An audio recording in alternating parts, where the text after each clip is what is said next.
at this evening for you guys, evening for me. We got first up Coach Brianna. She has to leave a little bit earlier, so she will start. We have Coach Francesco Nani from Italy. We have Coach Mike McKay from Canada, and we have Coach Kyle Brown from the States in here as well. I went quick through all those names. We're gonna go on a full presentation. Any questions, fire them away in the chat. If it's not clear enough in the chat, we will ask you to unmute yourself and ask your question to the coaches. I know when we hit the Coach Mike McKay presentation, we will have a Q&A as well. So all you guys are feel free to think about questions you want to ask the coach. So first up, Coach Brianna, the floor or the screen in this case is all yours. Well, thank you. First of all, thanks, Mike, for putting everything together and for letting me join. And I'm going to try to listen to as much as I can before I have to head down to practice. But I was trying to think of a topic, and that hasn't been as common throughout our 8 months of Zooms now. So what I kind of came up with was I wanted to talk a little bit about zone defense. I coached in Denmark and coached a pro team in Denmark, and I went there with 12 years of assistant experience and had always worked for coaches that played man-to-man. And my team there was not cut out to play man-to-man, I'll put it that way. My 2 Americans were big and not very athletic, and we couldn't guard teams man-to-man. So we ended up becoming a zone team and played probably 98% zone that entire season, and we're very successful defensively. And so I just kind of based my presentation on that. I was told when I was coming up with ideas that it might be, somebody told me like, that might be a little bit controversial. So we'll see what people think, but I just really wanted to kind of get a different perspective on defense and zone. And I think there's some misconceptions about it. And so I just want to share some ideas and actually just kind of get people thinking. And so that's where I'm going to take today's talk. So the first, I think, myth with zone defense is that it's just easy. Teams play zone because it's easy, it's lazy. This is for not only at the, high school, college level, but also at the youth level. But it's not. Zone defense is very challenging. You have to be able to teach different principles. Players need to have and learn really good spatial awareness. Depending on what kind of zone you play, whether it's a 2-3, a 1-2-2, if you're going to match up, out of your 1-2-2, maybe a 1-3-1.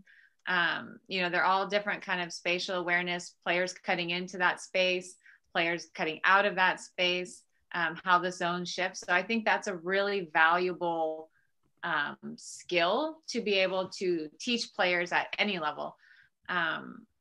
In the same way that you would teach man-to-man defensive principles, you have to be able to teach zone defensive angles in space.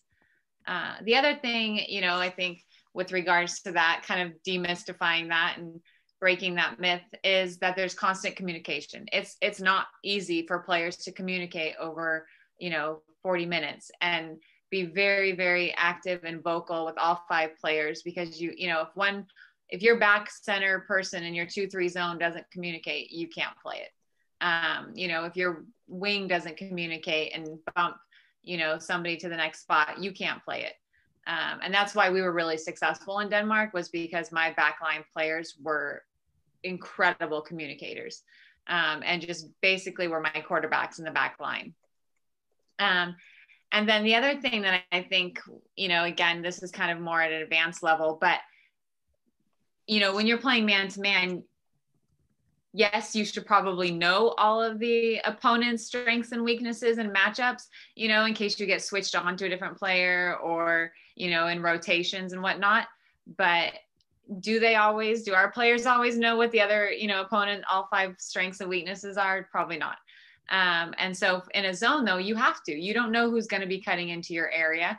And so you have to be aware who's a shooter, who's a driver, who's a back to the basket? Are they left shoulder? Are they right shoulder? You know, who can attack from the high post? And it's really important for players, you know, to be able to have, again, building that knowledge and, you know, just kind of putting them in a situation where they have to be able to know that. And that's not easy. So I think that, you know, just a 2-3 is just placing, you know, players in these stick positions and telling them to play defense is not really what a good zone defense would do. And so then the last thing is just conceptually players are going to be required to guard more space potentially than they would in a man-to-man.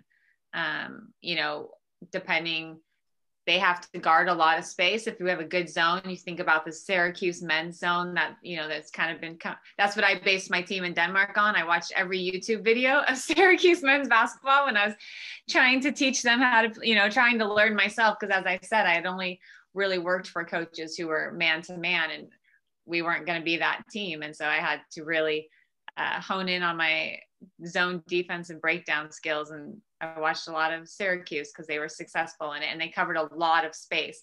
And defensively, that's our goal, is to cover as much space and make as little of space as possible for the offense. We want to gain space defensively and take away space for the offense. So then that kind of leads into my second one. And I know this is and there are a lot of youth coaches, I'm sure, on this call, that youth players should not be allowed to play zone defense. I know there's a lot of leagues in the US who ban it and say, no, you can't play, you know, in under 10 or whatever, there is no zone. Everybody has to play man to man.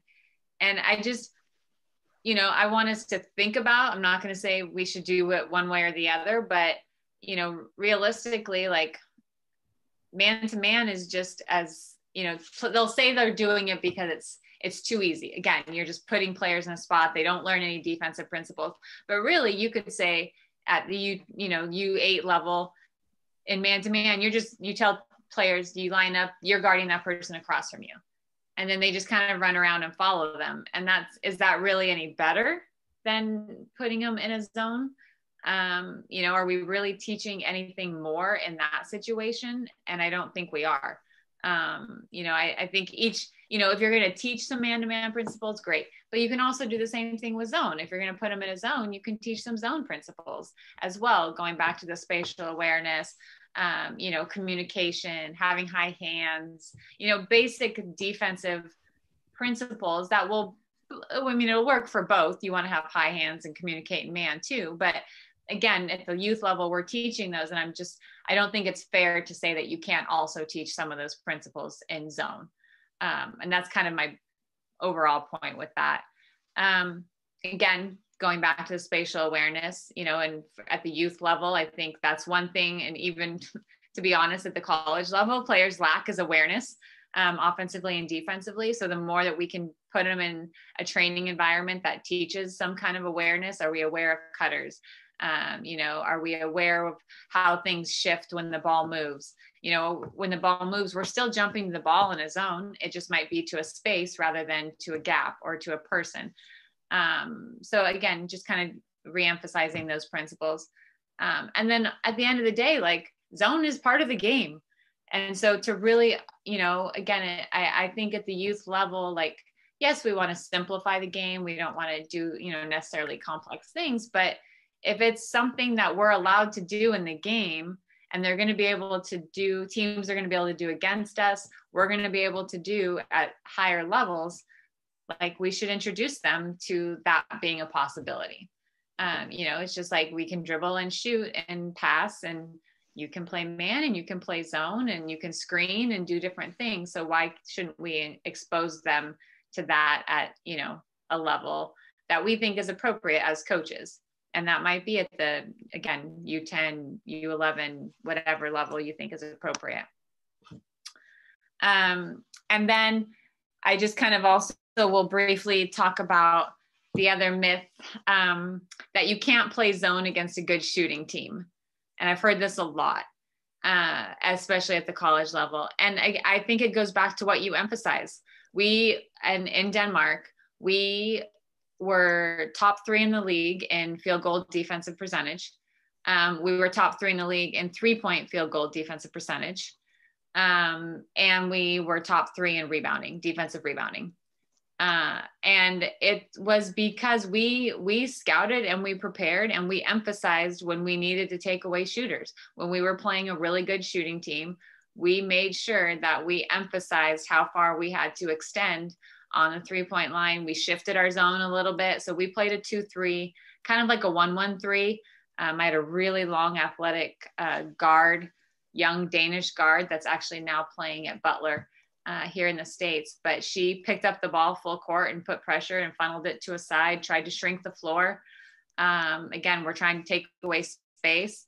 My back guard, you know, was great at anticipating and moving on the next pass. And so we just kind of, again, we shifted our zone to try and take away what the strengths of the other team were. And if that was shooting, then we would shift it to extend out more. And maybe we'd bring our backside, you know, forward out. So it kind of looked more like a 3-2 or even a four on the perimeter and 1 protecting the rim. Like we changed it just like you would a man-to-man and how you guard. And so that's, you know, I think, again, it kind of goes back, like, yes, you can play it against a good shooting team. You just have to, it's what we emphasize, you know, it's what, as coaches, we emphasize and we want to take away. And we make sure that that's relayed to the players and the players are aware of, you know, what the strengths of the offense are.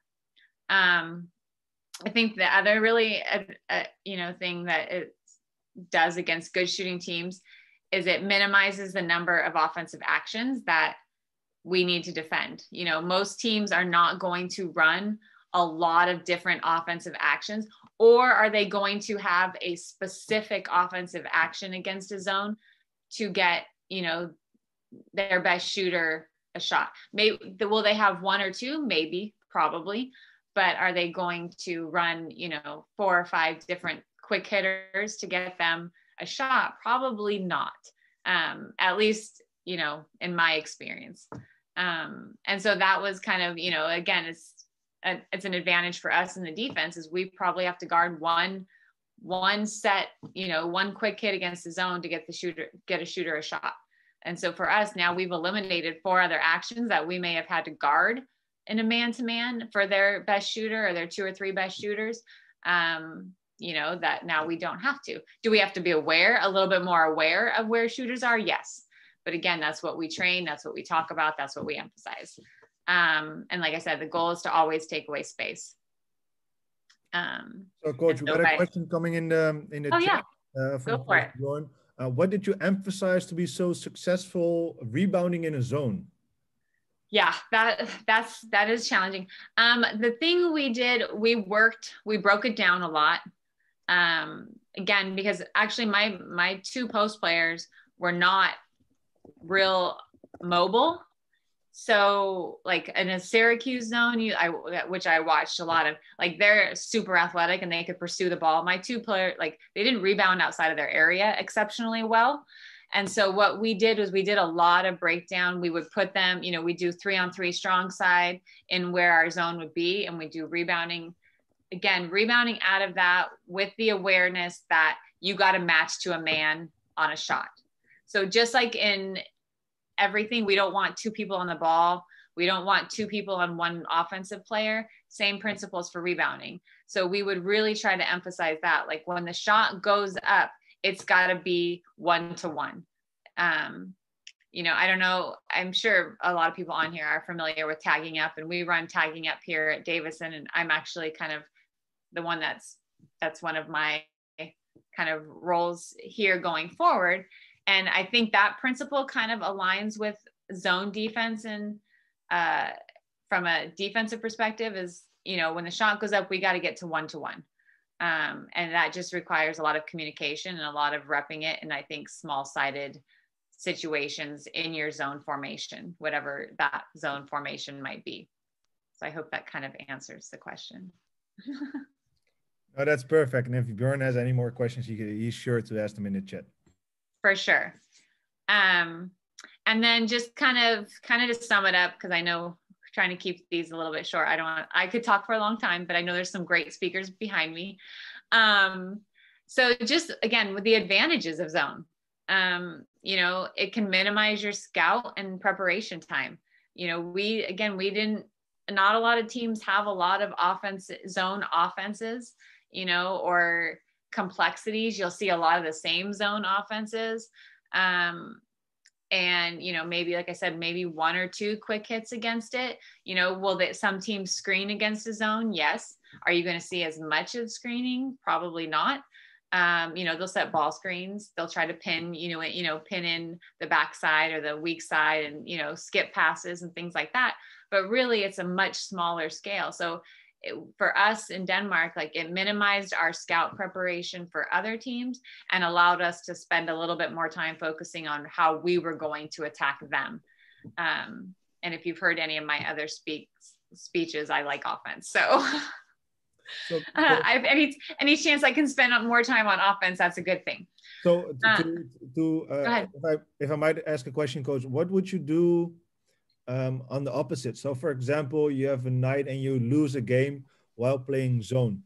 Would you analyze their offense to see what's wrong with, or what, not really what's wrong, but what was the mistakes you made on defense and train on it? Or how would you improve the zone? Absolutely. You know, and that happened. The best team in the league, who we actually lost in the semifinals to, and who went on to win it all, we beat them once and we lost to them. Well, we lost in a best of 5, but they picked it apart one game, and I was so frustrated. We came out of it. We went man. We couldn't guard them in man. We went back to it.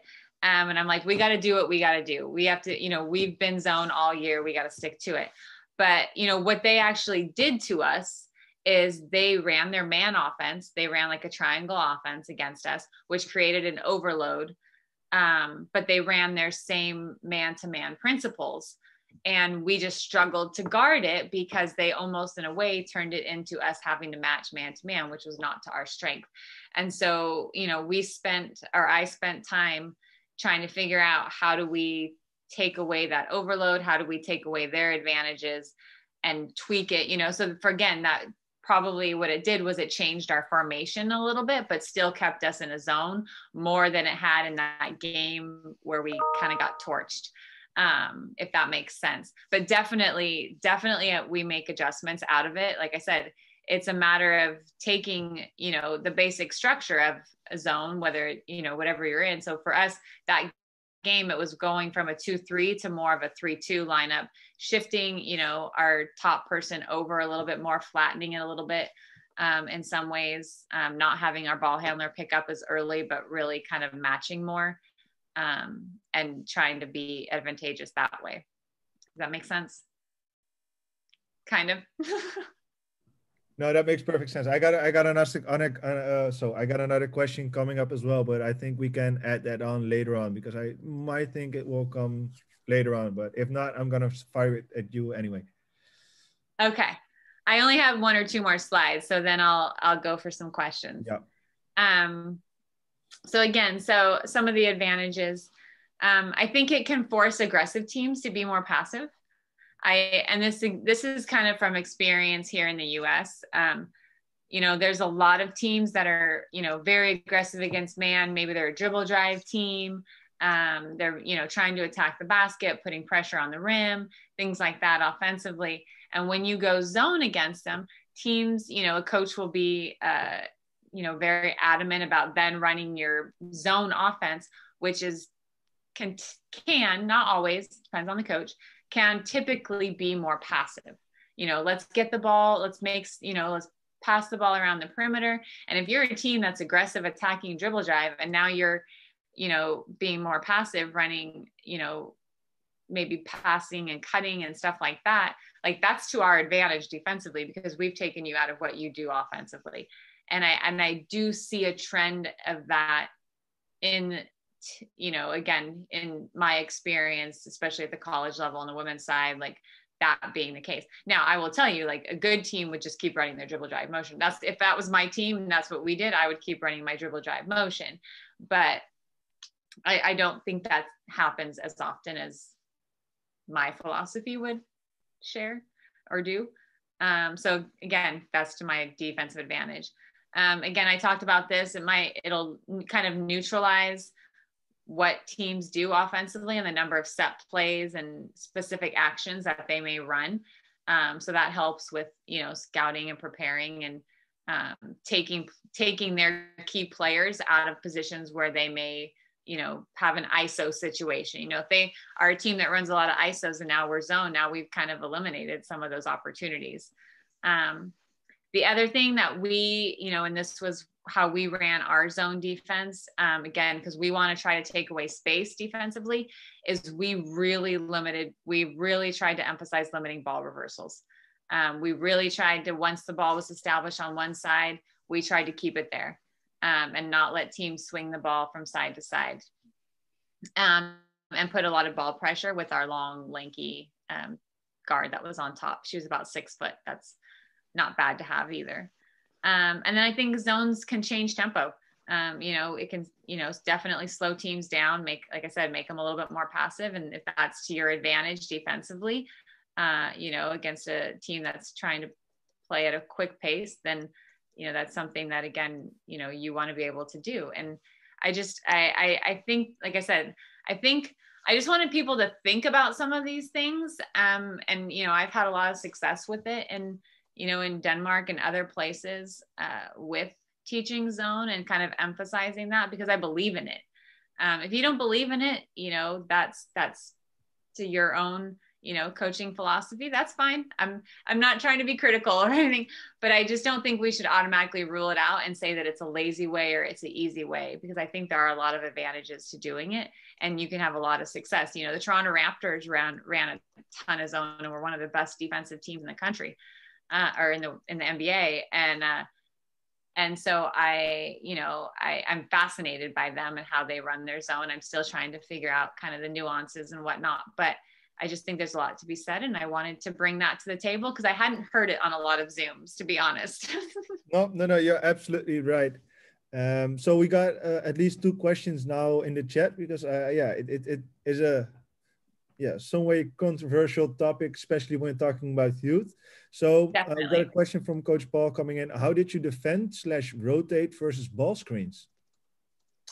So that was kind of, it depended on the team. Again, that's kind of where the scouting. So we would basically try to ice them depending on where they were.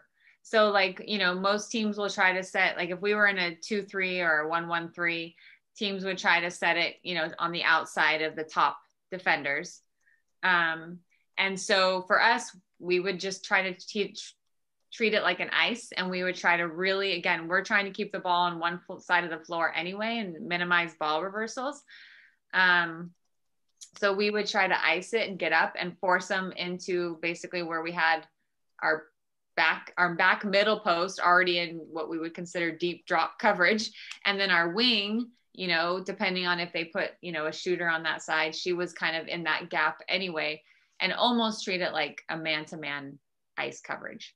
No, that's great. So next one was up. Do you also use full court or 3/4 court trap zone in order to steal space? Or are these concepts extended to that kind of zone defense anyway from Coach Christian? I think you can, definitely. I haven't used, in Denmark, we didn't, because again, to extend my zone defense wasn't advantageous because of personnel. Like I said, the reason we played it was because my backline post players were not real athletic. And so trapping and making them have to rotate was probably not to our advantage. But my Danish guard was really athletic. So that's why she immediately picked up the ball once the rebound happened or a shot was made. She was picking up in transition and just trying to slow down the ball handler. And she was 17 years old and had endless energy. So that was good. And so that kind of helped with our transition defense. I think you could extend it maybe if you wanted to put both your guards up a little bit or bring your top 2 guards up. We sometimes did that, but if you had a more athletic team, I definitely think you could extend it and trap and work on your rotations, just like if you were, you know, trapping a ball screen and you're working on your rotations. It's the same principles. And I haven't had a team that really has done that. We might do a little bit of that, you know, going forward, but you know, I definitely think that's something you could do. Yeah, and I just wanted to add something on the ball screen because I just remind myself of that defense. I don't know other people watching the Euro League. I think it was Zalgiris. They also played a 2-3, but on Oh, ball really? screens on ball screens they jump switched. The top two jump switched Okay. every ball Yep. screen. I'm gonna have to go back and watch. I don't know if anybody else like Francesco. Do you know about that, or maybe Kyle as you're Francesco, you're on the spot. Yeah, no, I haven't actually seen that Zalgiris defense, but now I'm interested to that. You know, I think that ball screen is a problem every time on defense in a zone defense. But as Brianna said, like her explanation was great about how you can try to defend it. Yeah, Yeah. that would be interesting. I mean, I think if you jump switched it, you know, and we actually did do that sometimes. And then we would just bring like our forward, we would bring our forward up high because for a second you're kind of going to have to shift the guard coming off the ball kind of quickly. So it would just kind of distort the zone a little bit, but we just bring our forward on the weak side up. And that was usually a guardish kind of player anyway. So, but I'm curious now. So I'll have to go back and watch some clips on how they defended it and stuff. But I like I said, the ice worked really well for us. It stumped a lot of teams. A lot of teams had trouble. We actually did that here in the US too, not here at Davidson, but at my last school, and really trying to ice those ball screens in our zone, and teams struggled because we funneled them basically right into the gap where we had 3 defenders. Yeah, no, I will take a look at what team it was or anything like that, and I will share with you what team it was and what to watch, or I will share it with a tweet on this topic as well. So I want to thank you and for this great presentation about zone defense. I see it indeed it triggers people to asking questions about different visions as well. I think if you're done with